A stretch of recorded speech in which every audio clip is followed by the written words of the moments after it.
By the way, thank you for using my creator code at checkout on the EA app or thesims.com. Your support goes a long way. Shout out to EA for making this possible. Hey, thanks for slithering in. Welcome back to another installment of our starter home series. Today we are building a starter home in Copperdale. That is the world that came with high school years. I cannot wait to chat about this pack with you guys a little bit. I hope you guys are having a wonderful day. Let me know how you've been in the comments below. Let's catch up a little bit.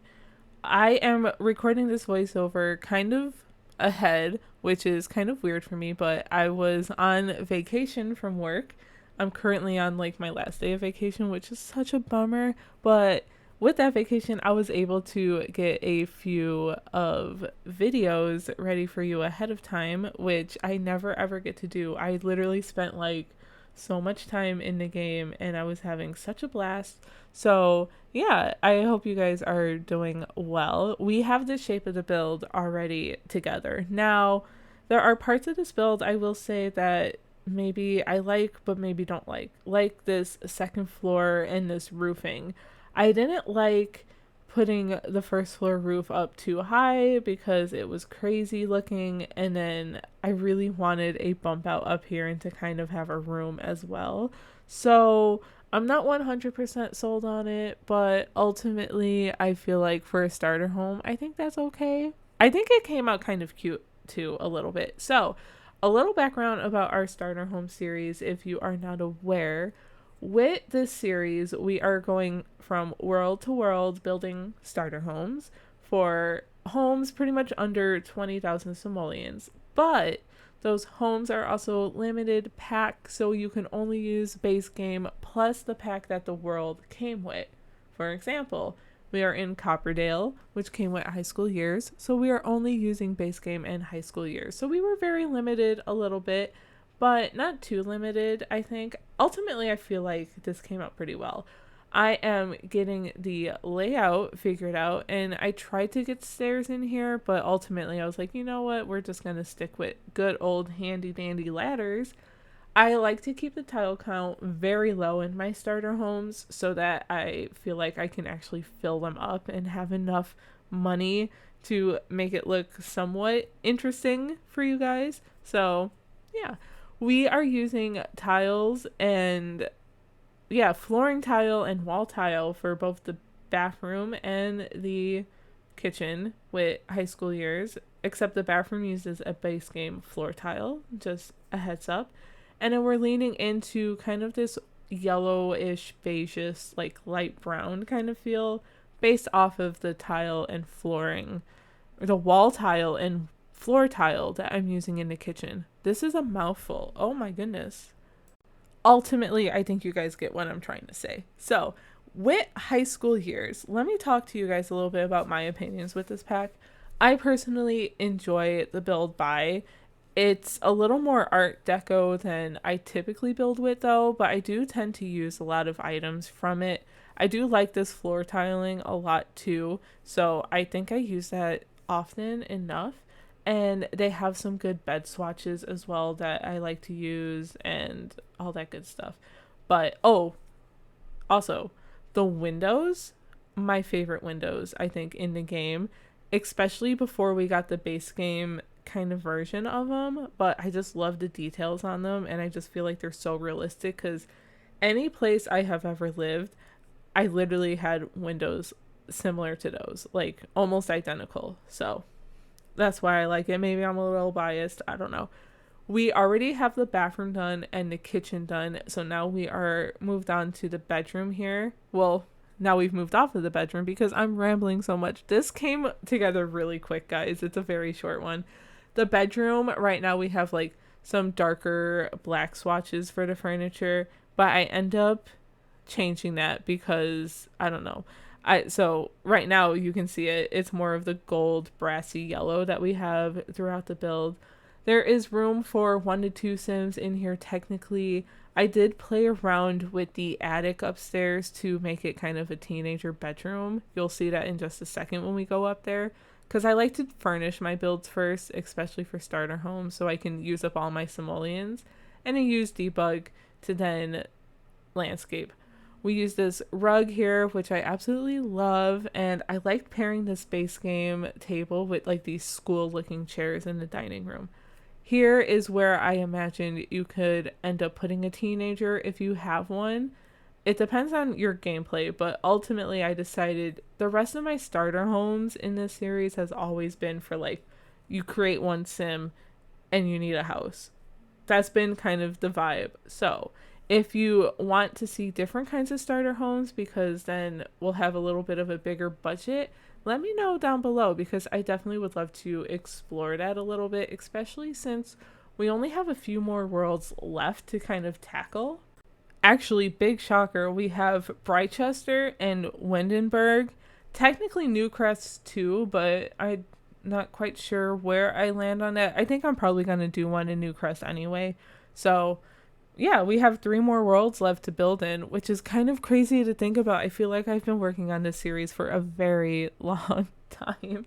But I've had so much fun with it, so I'm really excited to kind of wrap it up. I have plans to celebrate hitting all the worlds though, so stay tuned. Make sure you subscribe and ring the notification bell so you don't miss out on that announcement later on this year at some point, maybe. I don't know. It depends on how fast I get these other starter homes done. All right, I feel like this voiceover has been all over the place. Back to high school years. I love the debug menu from this pack. There are a ton of like landscaping items I use a lot of fencing items I use a ton of times. So definitely top tier when it comes to debug menu. I also really love the world. I think the world is just super, super pretty. Like, look at that water back there. It's so gorgeous. Okay.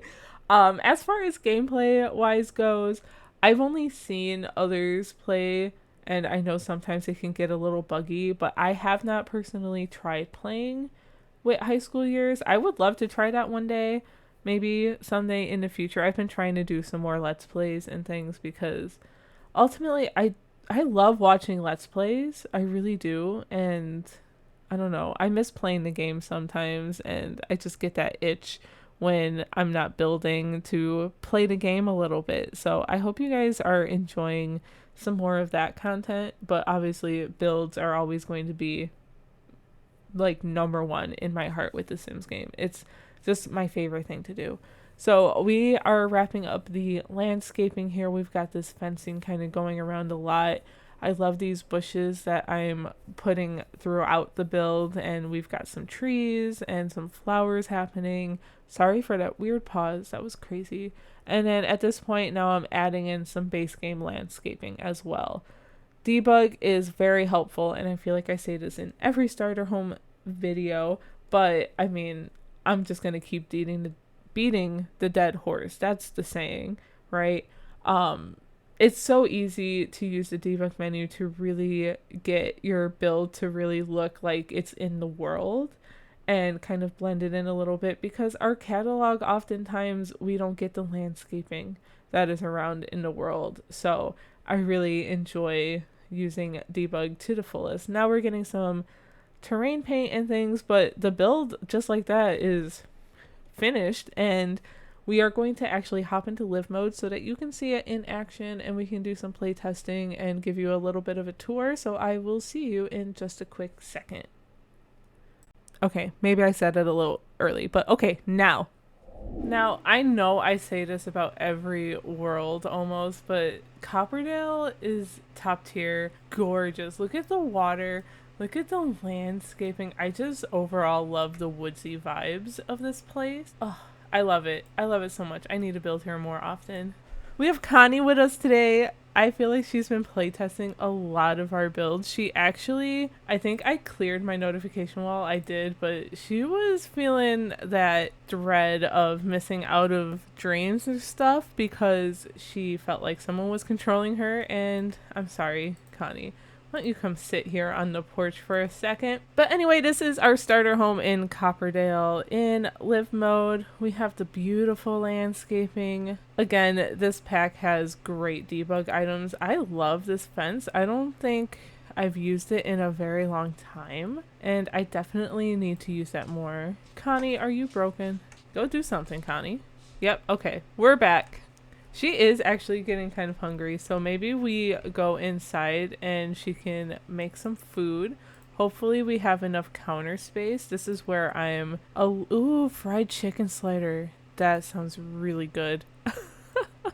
Anyway, we walk in and we have our kitchen over here, a little dining area, a small tiny-ish living space, a bathroom, a bedroom up here, and like an attic space is what I'm calling it. So the corner cabinet is functional, which is good to know. I bet this one over here by the ladder isn't. I was almost hoping it would be, but I wasn't quite sure how ladders work spatial wise and routing wise in the game. So at least that works. So you can use this one for clutter if you choose to do so, or you can move the ladder somewhere else. You can probably like move this door over and get rid of this end table over here in the living room, and then put the ladder over here. That was one of the options I had. The living room is pretty simple. We have some books here in case you want to read, a TV for entertainment, and just this little boho sofa that I always forget about. I love this one. I think it's so cute. And I was concerned about the rugs at first, but I think this one's working out pretty well for us. And the dining room, of course, is also pretty simple. Enough for 2 Sims to sit down. If you extend the house, you can definitely get more in here, I'm sure. But obviously, we're going to ignore the fact that the chair kept going into the wall. Hi, Connie. I think she's cleaning up, or is she finishing her food? She's washing the dishes. Oh, good. I'm glad you're pointing that out, Connie, because we do not have a sink in the kitchen. It's only in the bathroom right now, but I think for starting off, that's okay. Let's make sure you can take a bath. I also opted for the bathtub versus a shower because it was cheaper at the time. But once you like build up your simoleons, I think you can easily just swap that out. Yep, our bathroom works great. Did someone knock down our trash can? Oh, I don't know why she was yelling about the trash. Anyway, this is our main bedroom here. It's really small. It's really squish, but it has anything you really need. I mean, you really just need a bed. You don't even need a dresser half the time because you can just click on your sim to change outfit, but they look nice anyway. And up here is our little office space where you can eventually get a computer up here. There's another bookshelf and a dresser. I'm thinking that if you were to add a teenager to this household or whatever household you're playing with, this could be a good bedroom for them. It could even be a nursery if you choose, but I think starting off with an office was a good thing too. See, she's missing out a dream. She's tense. It can get frustrating when a simple task keeps getting disregarded. What simple task? Well, that has been our Copperdale starter home. I will get it on the gallery as soon as I'm able to reconnect to the gallery because I've been having some weird online-offline issues. Let me know what you think of this build. And of course, as always, thanks to my channel members for supporting me in this way. You guys rock so much. I will talk to you all in the next one. Bye!